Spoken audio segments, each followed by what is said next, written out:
எது உங்களை சந்தோஷமா வச்சுக்குது? எது உங்களை சந்தோஷமா வச்சுக்குது? பணமா அல்லது ஜோயே ஜீவனா? ஜோயே ஜீவன் சந்தோஷமா வச்சுக்குதுன்னா அது எப்படி உங்களால புரிஞ்சுக்கொள்ள முடியும்னா, கடவுள் சந்தோஷப்படுவதற்கு பணம் தேவையா? இயேசு சந்தோஷமா இருப்பாரா? சந்தோஷமா இருப்பாரா? இருக்காரா? இயேசு சந்தோஷமா இருக்காரா? சரி, இயேசு சந்தோஷமா இருக்கிறதுக்கு யாராவது அவருக்கு பல கோடி ரூபாய் கொடுத்தாதான் சந்தோஷமா இருப்பாரா? அவர் சந்தோஷமா இருக்கிறதுக்கு பணம் தேவையா?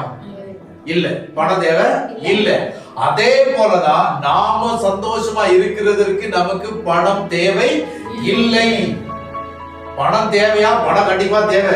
ஆனா நம்மள சந்தோஷமா வச்சுக்கிறதுக்கு பணம் தேவை அப்படின்ற இடத்துல நம்ம இருந்தோம் அப்படின்னா இந்த சரீரத்தின் வாழ்க்கையை நம்ம என்ன பண்ணிட்டு இருக்கோம்? வாழ்ந்துட்டு இருக்கோம். என்ன சந்தோஷப்படுத்துவதற்கு பணம் தேவையில்லைன்ற ஒரு இடத்துல நம்ம வந்துட்டோம்னா நம்ம கடவுளுடைய வாழ்க்கைய வாழ்ந்துகிட்டு இருக்கிறோம்.